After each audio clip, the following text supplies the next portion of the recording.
Bonjour tout le monde, bienvenue à Radio B52, votre podcast, votre rendez-vous de balado-diffusion sur le web de la province de Québec, du Canada. On passe au Night Train au micro. Qu'est-ce que Jeff Molson attend pour mettre dehors Marc Bergevin? C'est absolument renversant de voir l'immobilisme de Molson, de voir l'immobilisme du Canadien par rapport à ce dossier-là, par rapport à la performance de Marc Bergevin qui est absolument pitoyable. Écoutez, Marc Bergevin est chez le Canadien de Montréal depuis plus de 6 ans maintenant. Il répète sans arrêt qu'il y a un plan quinquennal, puis en tout cas peut-être un plan... écoutez, on ne sait pas trop c'est quoi le plan, mais il y a toujours un plan. Bon. Alors là, sauf que le plan au bout de 6 ans fait en sorte que le Canadien régresse actuellement à tel point que ça se peut que le Canadien ait la possibilité d'avoir le premier choix pêcheur en Ligue nationale. Alors, c'était un plan de régression qu'il y avait et non pas de plan de progression, on s'entend? Ça, c'est bon régresser pour des taxes, hein? Diminuer, là. C'est bon pour les taxes, mais pas pour la performance de ton club de hockey. Il faut que tu progresses, il faut que tu ailles vers en haut, il faut que tu aies le désir de gagner le championnat, la Coupe Stanley. Alors, c'est pas ça qui se passe avec Bergevin. Il a vraiment scrappé le club. Le Canadien n'est pas chanceux avec ses DG. Parce que même avant Bergevin, ça n'a pas été fort. Là, si on pense à Gainé, puis en tout cas Pierre Pagé, plus loin, tout ça, c'est vraiment pas fort. Okay? Ça explique beaucoup pourquoi le Canadien est dans la misère noire depuis 25 ans. Écoutez, Bergevin, on va vous donner juste un dossier. Le plus récent dossier, selon nous, qui montre l'incompétence de Bergevin, ses mauvaises décisions ou les décisions qu'il ne prend pas, qu'il devrait prendre, les moves qu'il devrait faire et qu'il ne fait pas. C'est le dossier de Carey Price. Gary Price illustre concrètement l'incompétence de Bergevin. Ça, normalement, Jeff Molson devrait lui-même le voir ou se le faire dire par des gens qui connaissent le hockey. Et voyant cela, Jeffrey Molson devrait prendre la décision de foutre dehors Bergevin. On ne dit pas que Bergevin, c'est pas un gars qui ne pourra pas rendre service dans une équipe de hockey, de la Ligue nationale de hockey. C'est un gars qui a des connaissances, c'est un gars qui a une belle personnalité et tout ça. Mais pas à titre de directeur général, manifestement. Il n'y a pas pantoute le IQ, il n'y a pas de la connaissance, il n'y a pas les aptitudes pour être un DG dominant puis recrinquer le Canadien. On a la preuve devant nous autres, là, après 6 ans. Mais le dossier de Gary Price, écoutez, regardez bien, là, Gary Price, là, ça, c'est vraiment la goutte qui fait déborder le vase, OK? Il vient de revenir, là, suite à une commotion cérébrale, on s'entend? Bon. Gary Price n'est plus le même gardien, OK? Il y a 3 raisons dans le dossier de Gary Price qui font en sorte d'illustrer, de montrer combien Bergevin a été malhabile dans ce dossier-là pour essayer d'avantager le Canadien. Bergevin sait très bien, comme tous les partisans du Canadien, les bons partisans du Canadien que nous sommes tous, qui connaissons notre hockey, on a besoin au moins 2 joueurs de centre, à tout le moins un joueur de centre de première ligne, de premier trio, et possiblement un deuxième trio. Même si Dano est un bon kid. On a besoin également d'un défenseur numéro 2 pour jouer, pour pairer avec Shea Weber. Donc ça, joueur de centre numéro 1 puis un défenseur numéro 2, ça c'est nos besoins les plus criants. En commençant par l'offense, OK? Bon. La seule valeur marchande qu'on a pour nous permettre d'aller chercher un centre numéro 1 et un défenseur numéro 2, c'était Gary Price.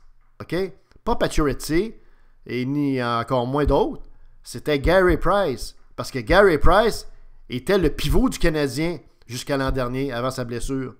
C'est un gars, il avait des bons chiffres, des bons rendements, qui étaient reconnus. Il a même gagné aux Olympiques. En tout cas, tu sais, c'était un gars qui était vraiment coté comme le gardien numéro 1. Actuellement, il doit être 55e, OK, en termes de performance. On est loin de numéro 1, hein? Bon. Là où Bergevin a manqué, c'est l'an passé. Et ça montre que le timing, il ne le voit pas, le gars. Il ne voit pas le timing, puis il ne fait pas les bons moves au bon moment. Tu sais, c'est comme un gars qui conduit une Formule 1, là, puis qui ne voit pas la courbe qui s'en vient au bon moment pour être capable de la prendre, puis il se ramasse dans le clos. Ben, on se ramasse dans le clos, toute la gang avec Bergevin, dû à ses carences comme décisionnel, puis à ses carences en termes de compétences, comme gestionnaire de hockey. Alors, regardez bien, là, suivez-moi. L'an passé, Gary Price a été blessé, vous le savez, presque toute l'année. OK? Bon. Quand il est revenu, c'était plus le même gardien de but. On a attribué ça au fait qu'il revenait d'une grave blessure, un peu occulte en pensant à la blessure, mais on sait que c'était une grave blessure. Il était pratiquement absent toute la saison. Il est revenu, puis là, on a mis ça sur le dos de la blessure, mais il n'était plus vraiment le même joueur. on avait l'impression qu'il y avait une crainte par rapport à son genou, à sa jambe. Encore une fois, c'était un peu occulte, tout ça, un peu caché par l'organisation du Canadien. C'est bien tannant, ça, d'ailleurs. Mais chose certaine, il est revenu d'une blessure. Mais tout de même, bon, après cette blessure-là, en fin de saison, Gary Price avait encore une valeur marchande extrêmement élevée dans la Ligue nationale de hockey. OK? Extrêmement élevée. Il aurait été possible à ce moment-là d'aller chercher probablement un joueur de centre numéro 1 ou un défenseur numéro 2, compte tenu que Gary Price était encore perçu comme un gardien numéro 1 par plusieurs équipes, probablement le numéro 1 ou le numéro 2 meilleur gardien de la Ligue nationale de hockey. OK? Bon. Alors, qu'est-ce qu'a fait Bergevin? Qu'est-ce qu'a fait notre Marc Bergevin? OK? Là, il a vu qu'il avait été blessé assez gravement. Il a été blessé apparemment au genou. C'est un gars qui a un style papillon. Il est toujours sur ses genoux. Se bouger latéralement pour un gardien de but. On sait très bien combien c'est exigeant pour les genoux. Or, il revient d'une grave blessure à un genou. Donc, il n'est pas dit que ton gardien de but va revenir au même niveau d'excellence, là, compte tenu de la nature de la blessure, de la gravité de la blessure et du fait qu'il est gardien de but. On se comprend-tu, là? Faut que tu regardes toutes les données médicales et les conséquences prévisibles là, sur la performance future d'un joueur. On a-tu fait cette analyse au niveau de Bergevin? J'en doute. J'en doute parce que c'est un gars qui a l'air plus à porter attention à s'acheter des belles lunettes, puis des beaux souliers, puis des beaux bas de couleur trendy, puis tendance, puis d'être dans le glam. OK? Mais si on vient donc, après une grosse blessure, malgré tout, Gary Price avait une très très haute valeur marchande, suffisante probablement pour aller chercher un très bon joueur d'avant et possiblement un défenseur numéro 2. Bon. Qu'est-ce qu'a fait Bergevin, lui? Qu'est-ce qu'il a fait? Vous l'avez vu comme moi. Non seulement il ne l'a pas échangé pour aller chercher un joueur d'avant ou un défenseur numéro 2, il n'a pas fait ça. Il a accordé un contrat de 10 millions par année ou 10,5 millions par année pendant 8 ans. Alors que ton gars vient d'une blessure qui va peut-être hypothéquer sa performance et diminuer ses performances futures. Voyez-vous la logique de ça? Non seulement on ne l'échange pas pour avantager l'organisation du Canadien, mais on lui donne un contrat d'un montant absolument absurde, compte tenu des montants payés au gardien de but. Le gardien de but le mieux payé était Lundqvist à la hauteur de 5,5 ou 6 millions. On accorde 10 millions à la Gary Price parce que Gary revient d'une blessure grave. Voyez-vous comment c'est logique? Non seulement il ne fait pas le mot de faire l'échange qui a été payé pour le Canadien, mais en plus, il paye trop. On continue. Il aurait pu au début de l'année ou pendant la présente année échanger Gary Price. Mais il est trop tard. Gary s'est blessé et en plus, là, un contrat de 10 millions à faire avaler au club qui veulent l'avoir. On comprend que comme la performance de Price a baissé d'un côté et que son salaire est beaucoup trop élevé, faramineux, démesuré, complètement fou, ben imaginez-vous pensez-vous qu'il y a un club, la Ligue nationale de hockey, qui va vouloir payer 10 millions à Gary Price maintenant, suite à sa grave blessure de l'an passé et suite à sa performance cette année, qui a confirmé que ce gars-là n'est plus ce qu'il était avant ses blessures. OK? Pensez-vous qu'un club va payer donc 10 millions pour un gars qui a un rendement? Il doit être 55e actuellement. On a fait le calcul récemment. Il est à 51e. Il doit être rendu 55e d'un gardien de la Ligue nationale quand on fait le ranking.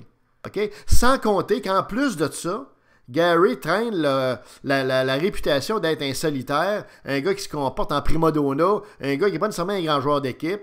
Il y aurait même un clan Price puis un autre clan. Il y a une guerre de clans de secondaire 4, de secondaire 5. C'est pas beau, là. Donc, Bergevin, sa fenêtre d'opportunité pour faire que Price soit un dossier winner pour le club de hockey canadien, c'était l'été dernier, c'était à la fin de la saison dernière. C'était le temps-là. Non seulement il n'a pas échangé Price, mais il a accordé un contrat de fou.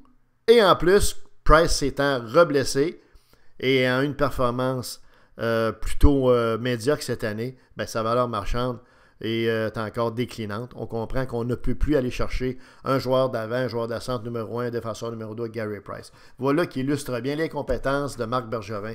Et il me semble que ça, c'est la goutte qui fait déborder le vase et qui fera en sorte que Jeff Molson devrait congédier Bergevin parce que c'est clair que ce gars-là n'a aucune capacité, aucun fil, aucune aptitude pour être un excellent DG puis nous permettre d'espérer de gagner la Coupe Stanley un peu. En gardant Gary Price, parce qu'on va être prêt avec, et bien on va l'avoir encore quelques années, il va décliner, puis éventuellement, on va devoir avoir un nouveau gardien, parce qu'un nouveau gardien, entre-temps, il va falloir qu'il repêche des bons jeunes. Est-ce que ça va être le cas? On peut en douter.